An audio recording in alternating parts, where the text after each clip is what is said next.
sei da história da sua família, do seu pai, de tudo que você representa pelo Flamengo, né? E o Flamengo hoje é um exemplo de organização.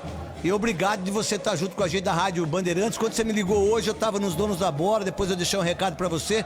Muito obrigado de você participar da Rádio Bandeirantes, que é muito importante para todos os flamenguistas que moram aqui nesse mundo todo. Obrigado e parabéns por você ser hoje, por mim, não sei pelo Gustavo, pela Gabi, você é o maior dirigente do futebol brasileiro hoje. Oi, Neto. Obrigado aí pelas palavras aí, obrigado pela oportunidade de falar com todos os ouvintes, com todo mundo aí do teu público, e dizer que eu já estava nessa dívida com você aí há algum tempo. Obrigado pela oportunidade aí da gente estar junto aqui e a gente poder falar um pouquinho do trabalho que a gente vem conduzindo aí nos últimos 2 anos e meio aqui no Flamengo. Ô Marcos, qual foi o start que teve daquilo que o Eduardo Bandeira fez? Beleza, legal, 3... do que o Landim, você, o que vocês fizeram? Qual foi o pensamento? E vocês não tiveram um pouco de medo de ter... assim, do Gabigol e do Bruno Henrique, eu acho que vocês foram maestros. Você foi maestro. Porque o que o Palmeiras e o que o Corinthians gastou com jogadores com muito menos qualidade, que não chegava aos pés do Bruno Henrique e do Gabigol, tanto é o que acontece com o Bruno Henrique e Gabigol, e eu acho que é um absurdo o Tite não levar o Gabigol para ser titular da seleção brasileira. Isso é um absurdo, absurdo. Vai ser uma das maiores vergonhas do Tite, no meu ponto de vista, como comentarista. Quando vocês trouxeram o Bruno Henrique e o Gabigol, eu falei, meu Deus do céu, o que está acontecendo com o Flamengo? Isso já foi uma coisa pensada por vocês todos em relação a isso? Sim, já era pensado. Até o Bruno Henrique era um pouquinho antes. A eleição aqui no Flamengo foi no final de 2018 e depois da eleição, em dezembro de 2018, a gente começou a dar uma monitorada no mercado. Eu tinha um entendimento em relação às características do Gabigol, que eu achava que poderia dar muito certo aqui no Flamengo. Enfim, então foram as duas primeiras contratações junto com o Rodrigo Caio. Eu me lembro, Neto, que a gente foi muito questionado em relação à vinda do Rodrigo Caio, algumas análises. Assim, eu respeito sempre as análises, mas a gente achava que era um pouquinho desmedido em relação a esse jogador. A gente achava que ele podia fazer uma entrega ele é ainda bom de maior. Bola e é bom, é líder. É líder quieto, ele é. Ainda maior. Assim, mas uma questão central que eu sempre conversei com o Landim, quando eu fui convidado para ser vice-presidente, Neto, antes da gente chegar, nos últimos 6 anos, o Flamengo teve 13 técnicos. Antes da gente chegar, nos últimos 6 anos, o Flamengo teve 13 técnicos. Sim, Neto, você foi jogador, você é mais experiente do que eu aqui, e do que muita gente aí. Isso em nenhum lugar, eu te afirmo que isso em nenhum lugar do mundo funciona. O Flamengo teve um técnico a cada 4 meses e meio, 5 meses, durante 6 anos e 7 anos. E um ponto que a gente entendia que deveria quebrar, romper, era essa atmosfera. Isso aí passa por, quando você escolher um técnico, você acreditar de fato no trabalho dele, você ter resiliência, porque às vezes, Neto, o resultado não vem. E isso é normal. Não é que você tenha que conviver com a normalidade do resultado ruim. Mas às vezes no começo de um processo, no começo de um trabalho, isso não vem, o resultado não vem. Então, a gente começou um processo com o Abel e logo no começo a gente viu que talvez a gente estivesse na mesma fotografia de tempos atrás. O Abel preferiu sair e aí a gente foi pro Jorge Jesus e aí a gente começou a romper isto de a gente não ter a cada 4, 5 meses um técnico. Isso aí eu acho que isso aí é uma doença do futebol brasileiro. Eu acho que isso aí é ruim para todo mundo.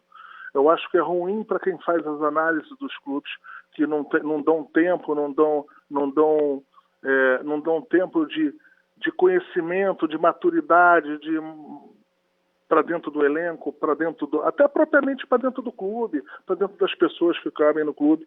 E eu acho que o Flamengo tentou e conseguiu durante esse processo romper isso. Eu acho que isso aí não só as contratações que foram bem feitas, eu acho que a gente também deu sorte, foram bem feitas, tem de tudo nesse processo, só que este entendimento de que a gente não poderia ir mais por uma corrente de a 4 meses e 5 meses ter um técnico.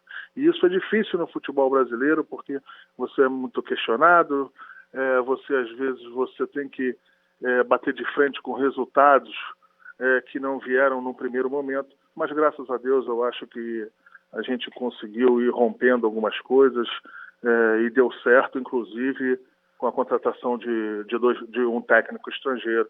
Eu acho que deu tudo certo. Senhor Marcos, a Gabriele quem está falando agora, obrigada mais uma vez por nos atender. Eu ouvi uma entrevista recente do diretor, ou melhor, do vice-presidente financeiro do Flamengo, falando sobre a intenção que o clube tem de ter uma filial fora do país, ou em Portugal, ou nos Estados Unidos, o que demonstra o quanto o Flamengo está acima de outros clubes brasileiros. Segundo ele, a intenção era internacionalizar a marca Flamengo. Eu queria saber qual é o objetivo dessa ideia de ter uma filial fora do país e como é que anda esse projeto para esse ano. Assim, na verdade, esse projeto é um projeto que é embrionário. São análises que a gente faz aqui do Departamento de Marketing e Comunicação de Internacionalização da marca, e a gente tem aí um pensamento para que a gente possa ter como se fosse, de fato, uma filial fora do Brasil. Mas eu quero, deixar claro, para fazer a correlação, o Flamengo tem, as dificuldades e as situações adversas em relação também às partes políticas do clube.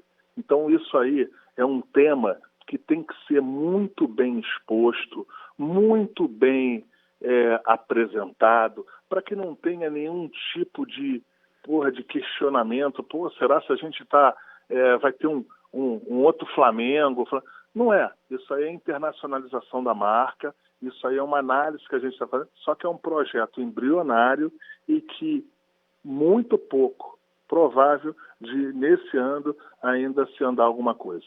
A gente ainda está analisando isso com calma, mas de fato tem esse pensamento, tem essa análise para que a gente possa ter uma musculatura aí como os grandes clubes mundiais e não só da América Latina. Braz, boa noite, Gustavo Soler aqui, obrigado por atender a gente nos Donos da Bola. O Neto começou a ler aqui os títulos que você já conquistou como diretor do Flamengo e quase não coube aqui na folha sulfite das nossas anotações. E eu queria te questionar a respeito exatamente desse ponto, né? Como você bem relatou, antes da chegada dessa nova diretoria, o Flamengo trocava diversas vezes de treinadores, a gente às vezes até fazia algumas brincadeiras, quem será o técnico do Flamengo no segundo turno? E agora já existe um trabalho consolidado e um trabalho muito vencedor. Como que foi esse trabalho desde a chegada de vocês, dessa nova diretoria, para ter um perfil de um treinador? Claro, vocês tiveram primeiro o Abel, depois chegou o Jesus, o Domenech, agora o Rogério Ceni, mas sempre um trabalho que procurava fazer o Flamengo jogar um futebol interessante, fazer o Flamengo ser protagonista. Então, como que foram essas conversas desde que vocês chegaram até chegar nesse ponto onde vocês já venceram uma Libertadores, 2 campeonatos brasileiros e entre outros títulos? Quando eu trago esse tema aqui no programa de vocês em relação aos 13 técnicos de 6 anos para trás, que é muito ruim, não é nenhuma com a intenção de fazer qualquer crítica para trás. Eu acho que os retrovisores muitas vezes têm que ser quebrados. Não é nenhuma crítica de governança para trás. É apenas uma... Fato. Era um fato, eu como vice-presidente de futebol, que estava sendo convidado naquele momento, você entra dentro de um determinado departamento e você vai avaliando e você vai fazendo análise, questões e vai estudando o que você acha, o que poderia melhor ou não. Então, foi isso. E se você fizer uma análise dos 4 técnicos que a gente teve nesses 2 anos e meio, o Abel, o Jorge Jesus, os dois pediram para sair. A gente não demitiu nem o Jesus, nem demitiu o Abel. Então, quer dizer, nesses 2 anos e meio, o único técnico que a gente demitiu, e aí eu não teria tempo aqui para apresentar algumas defesas até o Domenech, pelo trabalho que foi feito, mas assim, ele foi o único técnico demitido da gestão até agora. Ele então, teve 63% dos pontos quando ele foi mandado embora. Ele estava bem na hora que ele... Não foi, não? Ele... exatamente esse percentual, Neto, você está certo.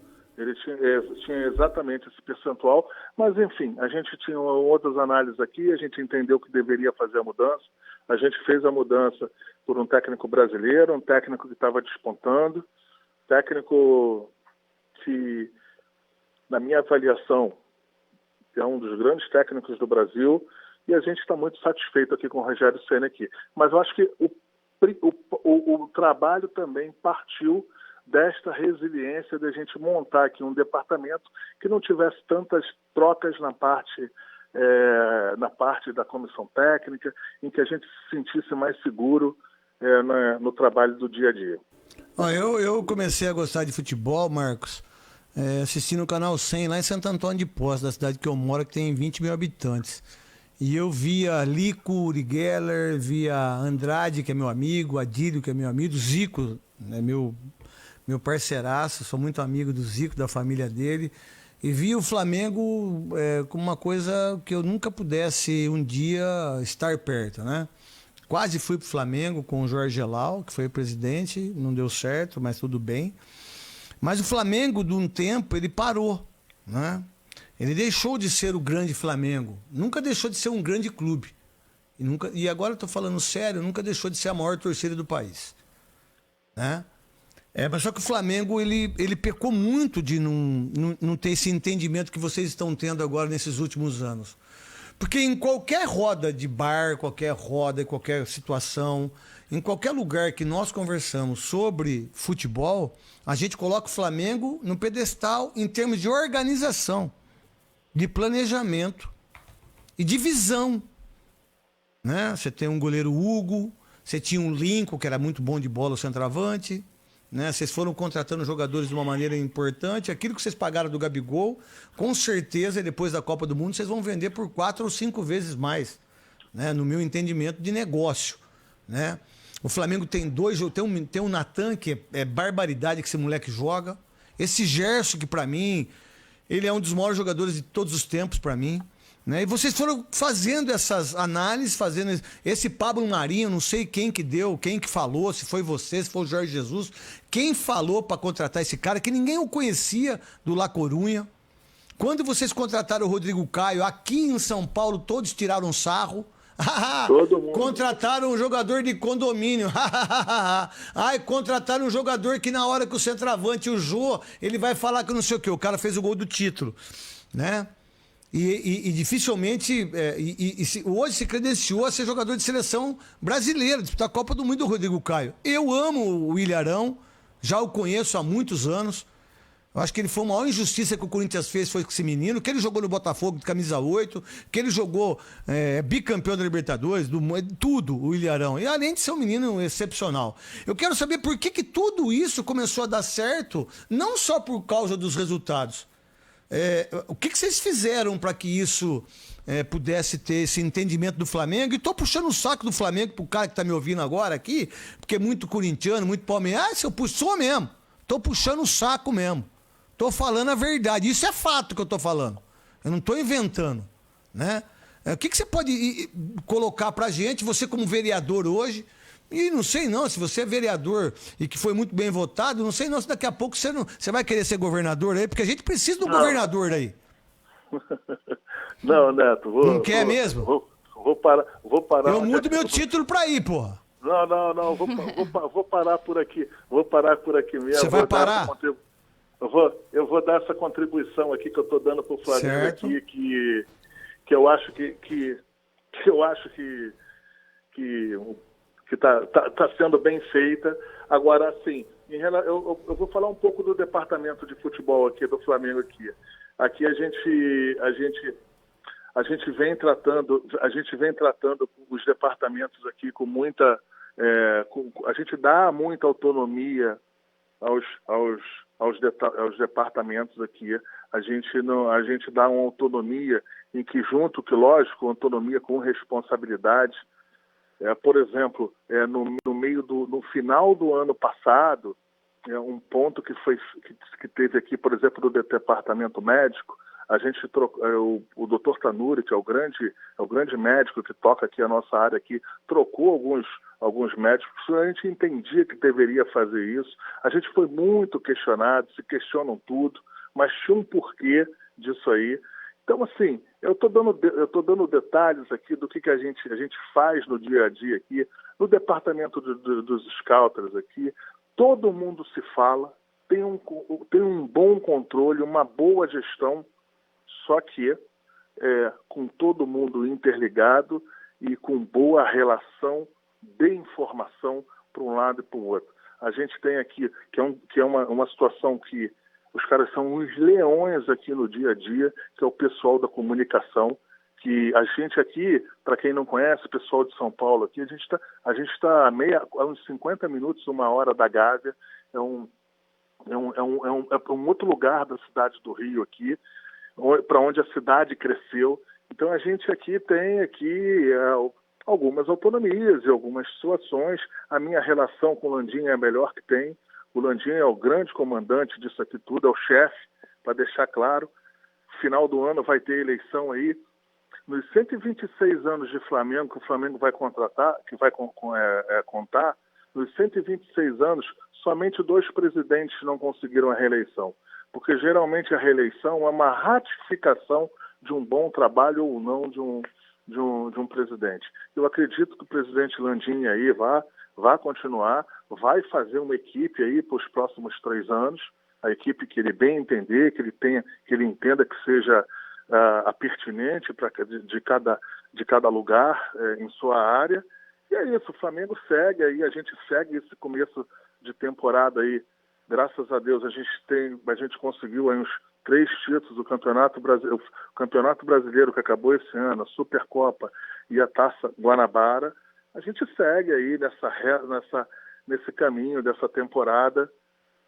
O Flamengo vem apanhando muito em relação a os grandes clubes populares, mas eu estou aqui falando pelo Flamengo, então essa história do ticket, de não ter o público, isso aí vem dando danos ao caixa do clube, é importante, mas o Flamengo está aí dentro do possível.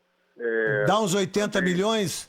90, 100, porque vocês levavam 60 mil pessoas todo jogo, pelas contas minhas, vai dar uns 100 milhões no ano? Neto, entre perda de sócio, porque é o seguinte, é muito correlacionado. O cara é do sócio-torcedor ali para ele poder comprar o ticket com preferência. Lógico. Entre um e o outro, entre o sócio-torcedor e o ticket,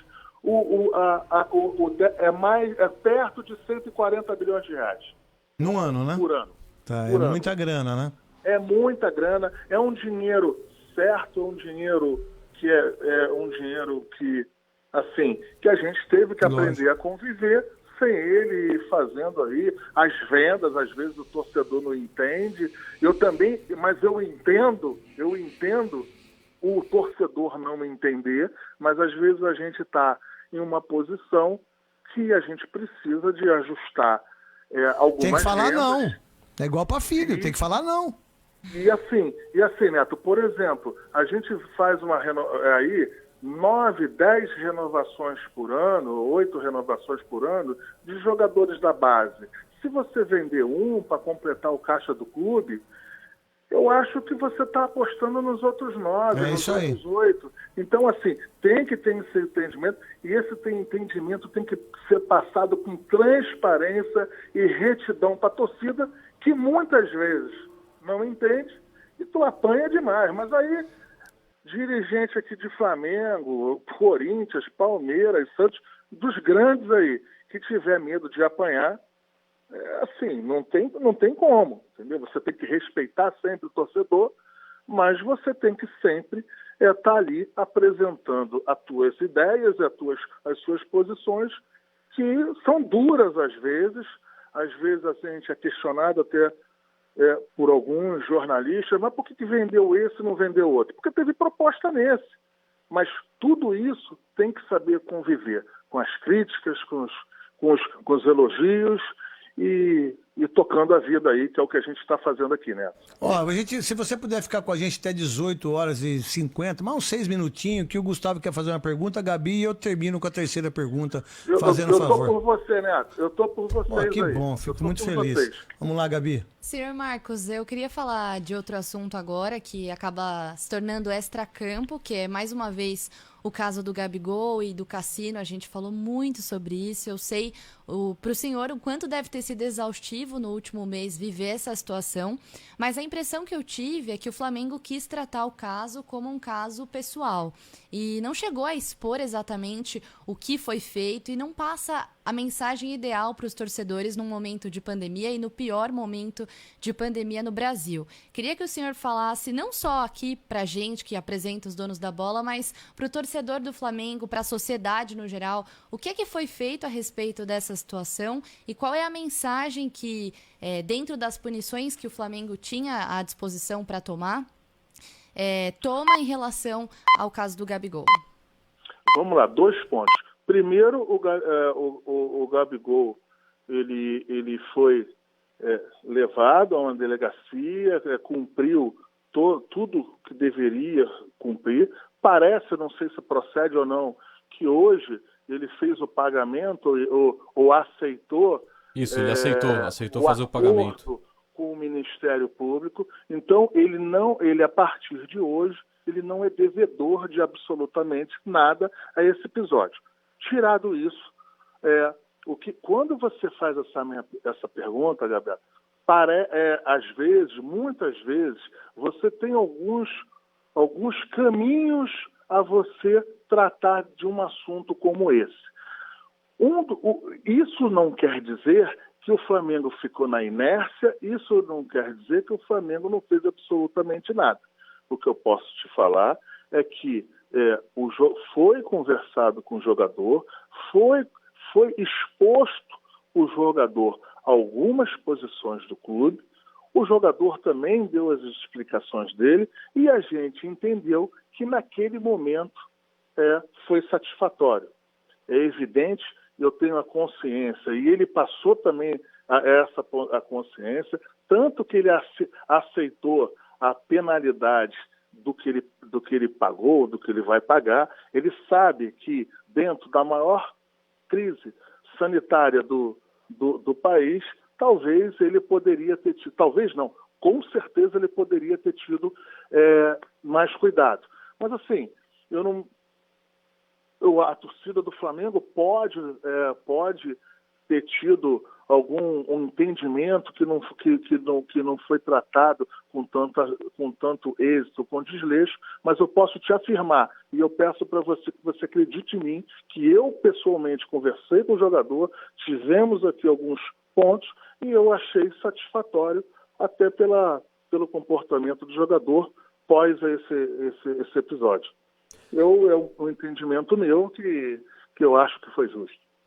E Brás, o Flamengo, né, é uma das grandes potências do futebol brasileiro, principalmente na questão mundial. Desculpa de ter, mas é mundial, sabe por quê? É mundial. A gente dá moral pro Benfica, pro Porto, dá moral pro Vídea Real, dá moral pro... É mundial. Flamengo, hoje, Palmeiras, é mundial, cara. Desculpa, mas é mundial. Eu não sei se os clubes conseguem ganhar os títulos que o Flamengo ganhou. Não, nos últimos anos. Tem muito clube europeu que se mundial. Elogiam muito, que eu acho que não conseguiria fazer um papel tão interessante como o Flamengo vem fazendo, né? Uma média aí de um título a cada 69 dias. E você falou a respeito, né, da situação da pandemia e do momento, às vezes, de precisar negociar um jovem jogador para conseguir fechar a conta, para conseguir pagar algumas coisas que o Flamengo tem que pagar, até pela falta de público nos estádios. E eu queria saber se o Flamengo também pode, quem sabe, negociar algum jogador que hoje é fundamental dentro do elenco do Flamengo para conseguir pagar essas dívidas, ou como que a pandemia está atingindo o Flamengo e como vocês estão lidando com a questão financeira do clube? Não, quando no começo do ano você sempre tem um orçamento a ser cumprido. Dentro desse orçamento aí você tem números de vendas, de contratações a serem feitas. Existe um número ainda a ser ajustado. Agora, isso aí, durante o ano e durante o período, você vai saber se vai precisar mais ou menos. No último mês, por exemplo, num trabalho muito bem feito da área de marketing do clube, conseguiu fechar aí com 2, 3 patrocinadores, e isso aí vai ajudando e vai tirando essa demanda forçada de um título, de um jogador de alto rendimento, que seja importantíssimo para o clube, para que se tenha que vender. O que eu posso falar para você é que o Flamengo trabalha sempre para os resultados esportivos, tanto que o Flamengo tem essa preocupação demais, é isso aí. Eu ainda acredito que o Flamengo fará algumas vendas e não teremos impacto direto neste ponto da pergunta, e é isso que a gente está trabalhando há 2 anos e meio aí. Porque mesmo antes da pandemia, isso que eu queria deixar claro, mesmo antes da pandemia, quando acabou lá o título da Libertadores, vocês acham que não tiveram proposta para o Gabigol, proposta para o Everton, proposta para o Bruno Henrique, proposta para todos eles? E assim, então o Flamengo veio lutando para que segurasse o jogador. Depois você vê essa diferença cambial enorme. Isso aí está prejudicando muitos clubes brasileiros de segurarem seus grandes jogadores. E está proporcionando também as vendas resolverem e equacionarem quando querem vender um jogador, o número é muito mais vultuoso. Então, assim, para te responder, o Flamengo fará o máximo e o que puder para que não comprometa a parte esportiva, que é o grande objetivo aqui. O Flamengo vai completar 126 anos. O que o Flamengo vive é da torcida, é dos títulos, e as pessoas que vierem administrar aqui, no lugar do Landim, no meu lugar, também têm que entender que esta tem que ser a razão para mais 126 anos. Quando você foi contratar o Rogério Ceni, eu sempre disse aqui nos meus comentários, né? Eu sou amigo do Rogério Ceni há um bom tempo, faz tempo que eu não falo com ele, até pela vida da gente, né? A vida de treinador é até muito mais difícil que a nossa, porque acaba um jogo, ele já tem que estar observando o próximo, né? Tanto é que ele foi bicampeão agora da Taça Guanabara, e já tem que já pensar na Libertadores do último jogo, que tem que assistir, e ele já falou que é um time que toca muito bem a bola. Você tinha noção que o Rogério Ceni era um cara, muitas vezes, engraçado fora, porque as pessoas aqui têm uma inveja desgraçada dele. Sabe por quê? Porque como ele só jogou no São Paulo, ele é um cara que sempre falou aquilo que ele quis e sempre foi um cara, muitas vezes, mal compreendido pelas pessoas. As pessoas não conhecem o Rogério Ceni de verdade. O Rogério Ceni brincalhão, o Rogério Ceni que conta piada, o Rogério Ceni que é o primeiro a chegar, o último a sair. Talvez isso incomode muita pessoa. Engraçado. Não é? Ele é muito. As pessoas não sabem esse lado do Rogério Ceni, talvez porque ele também não queira mostrar. E aí é um problema dele. Neto, deixa eu te falar. Isso leva um tempozinho para arrancar dele. O Rogério é um cara introspectivo, é um cara que, assim, que leva um tempo para você ter isso. Precisa ter a confiança dele, né? Tem que ter confiança dele, entendeu? E ele é um cara profissional, o maior ídolo da história do São Paulo. Tenho certeza que vai ser um dos grandes treinadores. Já tem 3 títulos. Viciado em títulos. Ele é viciado em ganhar, ele quer ganhar tudo. Qual foi a sua primeira conversa com ele? E por que o entendimento do Rogério Ceni, que o Flamengo é muito grande pro Rogério Ceni, no meu ponto de vista. E aí veio o Cruzeiro, que aconteceu, aí a desconfiança, a saída, será que eu tenho que trazer? E aí por que o Rogério Ceni? Não, com certeza, quando eu entrei em contato com o Rogério, e a gente teve... quando eu entrei em contato com o Rogério, a gente fez da maneira mais cuidadosa possível, porque ele estava empregado, mas eu não vejo isso nenhum problema, porque Isso é normal, isso aí, desde que seja de bom senso e que seja bem transparente. Eu cheguei, liguei para o Rogério e falei, Rogério, está precisando de você aqui. Eu acho isso, eu tenho isso, eu posso propor isso. Assim, foi uma conversa muito rápida, muito franca. A gente aí, em menos de 5 horas, o Rogério foi muito correto das negociações com a gente. A gente já estava meio que encaminhado para ele vir para cá. E eu vou te falar, Neto, do Rogério do dia a dia. Você falou que é amigo dele aí, que você tem relação com ele há anos.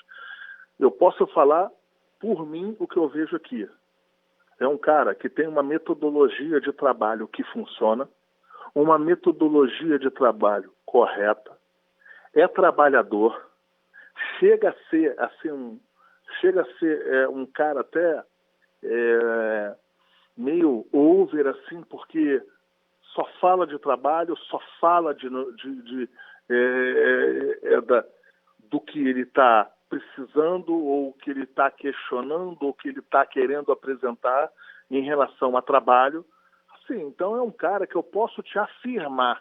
Eu não sei se o julgamento ele vale para alguma coisa. O Rogério será um técnico que muito provavelmente terá oportunidade mais na frente de uma seleção brasileira. Eu posso te afirmar isso.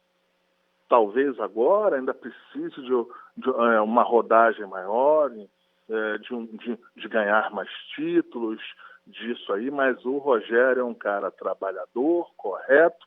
E assim, o que passou lá no Cruzeiro, eu acho que ficou para trás, eu acho que acontece também você ir para um trabalho que talvez não tenha sido o melhor momento. Eu acho que isso acontece na carreira de jogador, de jornalista, de todo mundo. Eu acho que ele também não tem que se prender por esse episódio lá atrás, do mesmo jeito que o Rogério entendeu que não poderia não teria sido a melhor escolha. Eu acredito também que o Cruzeiro achou que não foi a melhor escolha ser ele. Então isso acontece, tem que tratar isso, Neto. O futebol está muito chato, tem que tratar isso com naturalidade. Não trabalhou lá, mas está trabalhando no Flamengo, tem 6 meses aí. O Rogério tem 6 meses de Flamengo. É pouquíssimo tempo. Graças a Deus, o Pai do Céu iluminou, está com 3 títulos, mas em cima do trabalho dele, do trabalho da equipe dele e de todas as pessoas que dão um suporte aqui. E o Rogério, Neto, eu vou falar um negócio, tem muito suporte aqui, tem muita ajuda aqui, tem muita, de todo o departamento. Mas você sabe por que ele tem esse suporte e ajuda? Porque todo mundo acredita nele. Que se ninguém acreditasse nele, ninguém dá ajuda nem suporte para quem não acredita. Você tem toda a razão. Entendeu? Então é isso, eu acho que... E ele estava certo no caso do Cruzeiro. O Cruzeiro que estava errado, viu, Marcos? Mas eu não quero entrar nesse mérito, entendeu? Lógico. Entendeu? Lógico, você tem toda a razão. O Rogério é um cara, as pessoas precisavam conhecer o Rogério melhor. A gente tem que entrar na hora do Brasil, nem sei porque existe isso, mas tudo bem. Em relação aos meninos, vocês já fizeram acordo quase com 8 famílias, tá certo? Isso procede? Procede, a gente já fez o acordo com 8,5 ou 9? 8,5. 8,5. 8,5 das que foram, que tiveram as mortes. Que os meninos agora morreram. Mas a gente teve um entendimento com as outras, parece que 25 pessoas, com 26 pessoas que também estavam nesse mesmo acidente. E que também entendeu? o Flamengo também teve entendimento de fazer também ajuda, é isso? Sim, os 26. Gente tem os 26 também, a gente já dentro da legalidade, dentro do que foi possível, o Flamengo já fez o que tinha que fazer. Tá certo. Ô Marcos Braz, primeiro eu queria te agradecer demais a sua entrevista pro torcedor do Flamengo, né,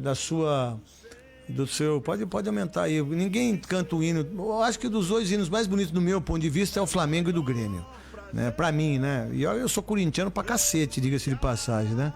é muito corintiano, falar a verdade, do mesmo jeito que você é flamenguista. E eu ainda, graças a Deus, tive a oportunidade de ser campeão pelo Corinthians, vestir a camisa do Grêmio. Mas, indo igual do Flamengo, o Tim Maia aí também, do Grêmio, do Lupicínio, eu tô pra ver. Eu queria te agradecer demais a sua entrevista para todas as pessoas do mundo, porque a Rádio Bandeirantes é um canhão, da sua gentileza, da sua humildade, e que realmente você fique só um pouquinho de vereador e depois volta, sai que você é a barca furada, tá? Tá bom. Ó, Neto, mais uma vez aí, eu quero agradecer de coração aí a oportunidade de falar com todos os ouvintes, com todo mundo aí, e que estou sempre disponível aqui para que qualquer tipo de arguição que seja, a gente às vezes... Vamos fumar um charuto junto, nós dois no Rio, quando puder. Ô, Neto, eu amo charuto, hein? Eu não fumo. Não, é só pra dar hora boa. Aí o que acontece? Só que aí, pô, chega ali, o Flamengo é campeão. Pô, tem que acender o charuto, meu irmão. Eu não bebo, aí eu acendo um charuto. Você é maravilhoso. Ali, mas não... Sou teu fã só por causa disso, só pelo charuto. Charuto é demais. Vamos um dia, a gente vai fumar um charuto junto aí no Pra Rio gente fechar, placar de amanhã, Brás. Placar de amanhã? É. Eu sempre vou pela humildade, eu vou torcer pra ser 1-0 Flamengo. Tá bom. 1-0 Gabigol tá bom, né? Qualquer um jogador. Um abraço pra você, Marcos. Muito obrigado, Marcos. Obrigado pela sua gentileza e a toda a torcida do Flamengo.